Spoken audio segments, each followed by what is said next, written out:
Good morning student. आता आपण चालू करतोय सरफेस टेन्शनचा नेक्स्ट पार्ट. आता मागच्या वेळेला आपण स्टडी केले सरफेस टेन्शनची molecular theory. Okay, according to molecular theory liquid will try to minimize it surface area and ability of liquid to minimize it surface area is nothing but surface tension. हे आता इथून पुढे कायम लक्षात ठेवायचं. Surface area minimum करायची लिक्विडची tendency, that is nothing but surface tension. Due to the tendency, liquid surface, free surface of liquid will appear just like stretched elastic membrane, and tension on liquid surface is nothing but surface tension. Clear झालं. Surface area minimum करायची लिक्विडची tendency, that tendency is called as surface tension. मग आता आपण surface टेन्शनची actual definition study करूयात, जे आपल्या बोर्डच्या बुकमध्ये NCERTच्या बुकमध्ये दिले. A tangential force per unit length acting at right angle to an imaginary line supposed to be drawn on the free surface of liquid is called as surface tension. Me definition पुन्हा एकदा repeat करतो.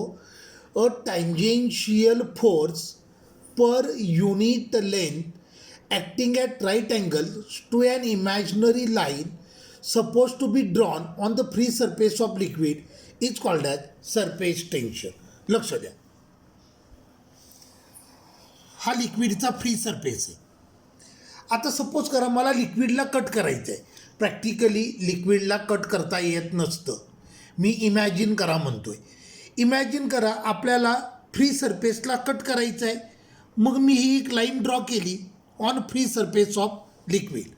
आता या लाईनच्या along मला लिक्विडला cut करायचं आहे. अगदी साधं एक्झाम्पल, पाण्यामध्ये जर तुम्ही याची स्टिक मारत असाल, स्टिक जशी आत पेनिट्रेट होत जाते तिथे गॅप क्रिएट होतो आणि गॅपच्या दोन्ही साईडचं लिक्विड रोल करतं. मी जर लिक्विडला या लाईनच्या अलॉंग कट केलं तर दोन्ही साईडचं लिक्विड असं रोल होईल. दोन्ही साईडचं लिक्विड असं रोल होईल. पाण्यामध्ये काठी मारून बघा, जशी काठी आत पेनिट्रेट होत जाते तिथे गॅप क्रिएट होतो आणि ते गॅपच्या दोन्ही साईडचं लिक्विड पेनिट्रेट होतं. गॅपच्या दोन्ही साईडचं लिक्विड रोल होतं. रोलिंग मोशन करणारा फोर्स जो पोर्शन रोल होतोय त्या पोर्शनला टँजेन्शियल डिरेक्शनला असतो. हा झाला फोर्स. जो पोर्शन रोल होतोय त्या पोर्शनला टँजेन्शियल डिरेक्शनला आहे. So that tangential force per unit length of liquid is nothing but surface tension. लक्षात आलं. पाण्यामध्ये तुम्ही जर काठी मारत असाल, ती काठी जशी पाण्याच्या आतमध्ये पेनिट्रेट होत जाईल तिथे गॅप क्रिएट होतो आणि त्या गॅपच्या दोन्ही साईडचं लिक्विड रोल करतं. रोलिंग मोशन करणारा फोर्स जो पोर्शन रोल होतोय त्याला टँजेन्शियल डिरेक्शनला असतो. That force per unit length of line is nothing but surface tension. ह्या डेफिनेशनला मी थेरॉटिकल डेफिनेशन अशासाठी म्हटलं की प्रॅक्टिकली लिक्विडला आपल्याला कट करता येत नाही म्हणून. क्लिअर झालं. So surface tension is nothing but a tangential force per unit length acting at right angle to an imaginary line suppose to be drawn on the free surface of liquid is called as surface tension. Therefore T is equal to F upon L. F म्हणजे tangential force आणि L म्हणजे total length of liquid in contact with solid. L म्हणजे काय? Total length of liquid in contact with solid. याचं SI unit आलं Newton पर metre. CGS unit आलं dine पर centimetre. Dimensions आले L0 M1 T-2 and it is scalar quantity. Surface tension is scalar quantity. पुन्हा एकदा definition सांगतो, नीट आहे का?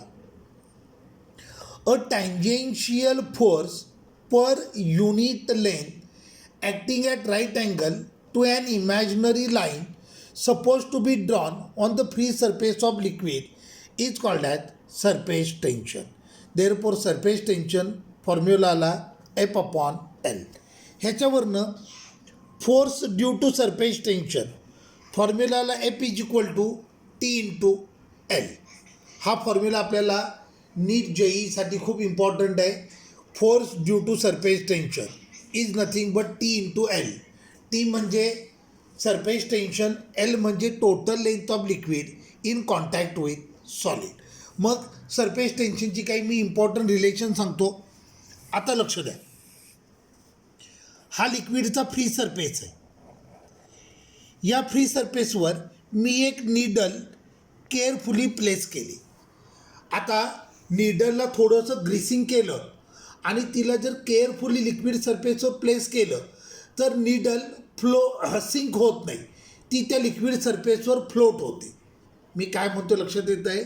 नीडलला ग्रीसिंग केलं आणि केअरफुली तिला लिक्विड सरफेसवर प्लेस केलं तर नीडल असते ती फ्लोट होते, सिंक होत नाही. मग या केसमध्ये सरफेस टेन्शन आलं, force due to surface tension आला F is equal to T into 2L. आता हे 2L का घेतलं? कारण ही नीडल आहे. ह्या नीडलच्या वरच्या बाजूला पण लिक्विड असतं, खालच्या बाजूला पण लिक्विड असतं. याचा अर्थ नीडल लिक्विडच्या 2 वेळेला कॉन्टॅक्टमध्ये आले म्हणून हे 2TL. ह्या फॉर्म्युल्यातलं एल, हा जो फॉर्म्युला या फॉर्म्युल्यातलं एल म्हणजे total length of liquid in contact with solid. नीडलच्या केसमध्ये नीडलला केअरफुली जरी तुम्ही प्लेस केलं, ती जरी सिंक झाली नाही टिल देन लिक्विड दोन्ही साईडनं कॉन्टॅक्टमध्ये येतं.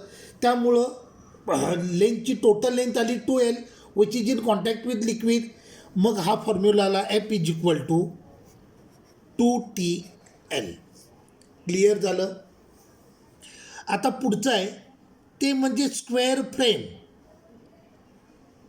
स्क्वेअर फ्रेमला ग्रीसिंग केलं आणि तिला लिक्विडमध्ये प्लेस केलं. आता मधून पाणी वर येणार, त्यामुळे ह्या 4 लेंथ आहेत, ह्या लिक्विडच्या 2 वेळेला कॉन्टॅक्टमध्ये येणार. मग सरफेस टेन्शनचा फॉर्म्युला आला F is equal to 2 times T into 4L. कळलं का? या फॉर्म्युल्यातलं एल म्हणजे पेरीमीटर म्हटलं तरी चालेल. लक्षात आलं. आता स्क्वेअर फ्रेम असेल तर ह्याच्या टोटल 4 साईड असणार आणि त्या 2 वेळेला कॉन्टॅक्टमध्ये असणार कारण मधून पाणी वर येणार. त्यामुळे ह्या 4 लेंथ लिक्विडच्या 2 वेळेला कॉन्टॅक्टमध्ये येणार. त्यामुळं force due to surface tension आलं 8TL. कळलं. आता पुढचं आहे ते म्हणजे स्क्वेअर प्लेट. आता स्क्वेअर प्लेट असेल तर मधून पाणी वर येणार नाही, म्हणजे 4 लेंथ असणार, ते एकदाच कॉन्टॅक्टमध्ये असणार. मग एफ इज इक्वल टू हे आलं T into total length 4L. So F is equal to 4TL. Clear झालं. Then rectangular frame. ही रेक्टँग्युलर फ्रेम आहे, ब्रेथ बी, लेंथ L. आता रेक्टँग्युलर फ्रेम असेल तर मधून पाणी वर येणार. ह्याच्या 2 लेंथ 2 वेळेला कॉन्टॅक्टमध्ये असणार आणि 2 ब्रेथ 2 वेळेला कॉन्टॅक्टमध्ये असणार.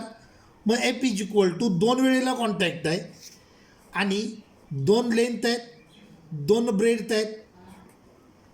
कळलं काय? हे फ्रेम असेल, रेक्टँग्युलर फ्रेम असेल तर मधून पाणी वर येणार, त्यामुळं 2 लेंथ 2 वेळेला कॉन्टॅक्टमध्ये येणार म्हणून हे आलं 2T 2L plus 2B. So F is equal to it is 4TL plus B. Clear झालं. पुढचं आहे स्क्वेअर प्लेट. आता स्क्वेअर प्लेट असेल तर मधून पाणी वर येणार नाही. Sorry, rectangular plate. Rectangular plate of breadth B, length L. आता रेक्टँग्युलर प्लेट असेल तर मधून पाणी वर येणार नाही, म्हणजे याच्या 2 लेंथ एकदाच कॉन्टॅक्टमध्ये येणार लिक्विडच्या आणि 2 ब्रेथ एकदाच कॉन्टॅक्टमध्ये येणार. So F is equal to T हे आलं 2L plus 2B. So F is equal to 2TL plus B. Clear झालं. Capillary tube. तुम्ही केमिस्ट्री लॅबमध्ये ब्युरेट किंवा पिपेट यूज करता बघा, हे तसं. हे R1, inner radius R1, outer radius R2. मग या केसमध्ये आता बघा, कॅपिलरी ट्यूब असेल, तिला तुम्ही लिक्विडमध्ये डीप केलं, ह्या मिडल पोर्शनमध्ये पण लिक्विड असणार, बाहेरच्या साईडला पण लिक्विड असणार, म्हणजे दोन लेंथ दोन वेळेला कॉन्टॅक्टमध्ये येणार. म्हणजे हे आलं 2πr1 plus 2πr2. So F is equal to 4πt R1 plus R2. Clear झाले रिलेशन. कॅपिलरी ट्यूबचं रिलेशन लक्षात आलं. कॅपिलरी ट्यूब जर डीप केली तर इनर साईडनं देखील कॉन्टॅक्ट असणार आहे, लिक्विडचा आउटर साईडनं देखील कॉन्टॅक्ट असणार आहे. म्हणजे 2πr1 प्लस 2πr2 दोन वेळेला कॉन्टॅक्टमध्ये आले. सो हे आलं 4πt R1 plus R2. Clear झालं. ओके, मग आता पुढचा फॉर्म्युला आहे, पुढचं रिलेशन आहे surface energy.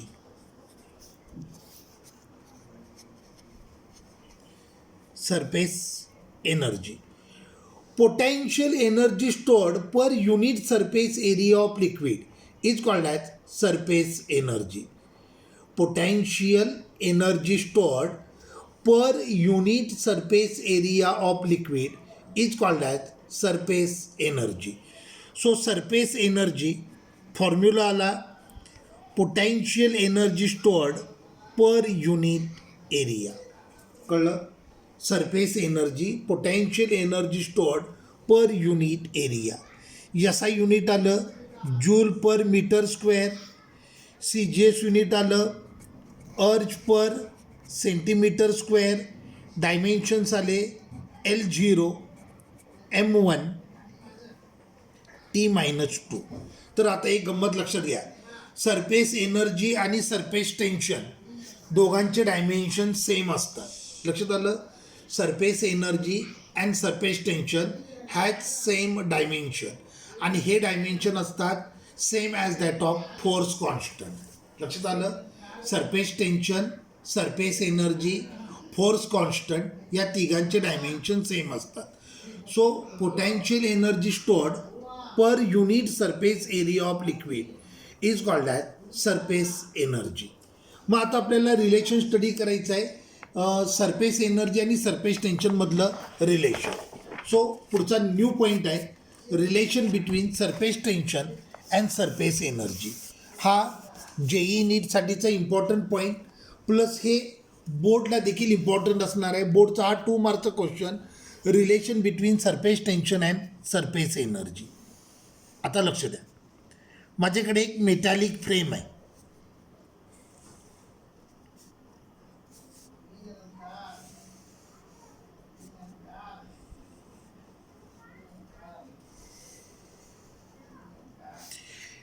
ABCD is metallic frame. ABCD is thin metallic frame provided with slider XY. हा स्लाइडर आहे XY. आता हा स्लाइडर मूव होतोय without any friction along horizontal lane. Slider can move along horizontal lane without any friction. म्हणजे स्लायडरला move करण्यासाठी work perform एनर्जीची फार गरज नाही आहे. हा स्लायडर मूव होते on horizontal side without any friction. आता हे स्लायडर आहे, ही फ्रेम आहे, हिला सोप सोल्युशनमध्ये डीप केलं. सोप सोल्युशनमध्ये डीप केल्यानंतर ह्याच्यावर सोप फिल्म फॉर्म होईल. जसं आपण एअर बबल असतो, एअर बबल कसा फॉर्म होतो, ह्या फ्रेमची साईज मोठी आहे त्यामुळे इथं बबलच्या ऐवजी काय होणार, लिक्विडची फिल्म फॉर्म होणार आणि सोप फिल्मची सोप सोल्युशनची फिल्म फॉर्म झाली. सोप सोल्युशनमध्ये लिक्विड असणार आहे, त्याची टेंडन्सी असणार आहे सरफेस टेन्शन. आणि सरफेस टेन्शन म्हणजे लिक्विडची सरफेस एरिया मिनिमम करायची टेंडन्सी. मग आता बघा, ह्या फ्रेमला सोप सोल्युशनमध्ये डीप केलं, त्याच्यामध्ये सोप फिल्म फॉर्म झाली. On account of surface tension त्यानं सरफेस एरिया मिनिमम केला आणि स्लायडरला मूव केलं from position XY to position X', through distance dx.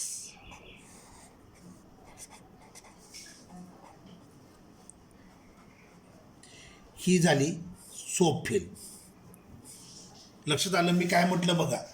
ज्या वेळेला तुम्ही सोप फिल्मला लिक्विडमध्ये डीप केलं, त्यावेळेला फ्रेमला तुम्ही सोप सोल्युशनमध्ये डीप केलं, सोप फिल्म फॉर्म झाली. या पूर्ण एरियावर सोप फिल्म फॉर्म झाली. पण सोप फिल्ममध्ये लिक्विड आहे, त्या लिक्विडची टेंडन्सी असणार आहे surface tension. On account of surface tension liquid will try to minimize it surface area. आणि सरफेस एरिया मिनिमम करण्यासाठी त्यानं एक इंटरनल फोर्स जनरेट केला. हा असेल force due to surface tension.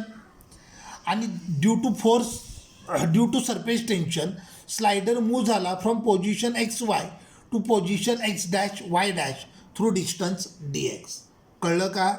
Liquid film form झाल्यानंतर, सोप फिल्म फॉर्म झाल्यानंतर soap फिल्मनं स्लायडरला मूव्ह केलं from position X Y to position X dash Y dash in order to minimize surface area. बरोबर आहे.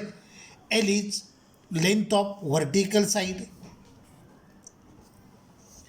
मग force due to surface tension, force due to surface tension येणार T into 2L. कारण ही frame आहे ती लिक्विडच्या दोन्ही साईडनं कॉन्टॅक्टमध्ये, या साईडनं आणि मागच्या साईडनं, म्हणून force due to surface tension आला टी इंटू 2L. बरोबर आहे. So F is equal to 2TL. Equation number 1.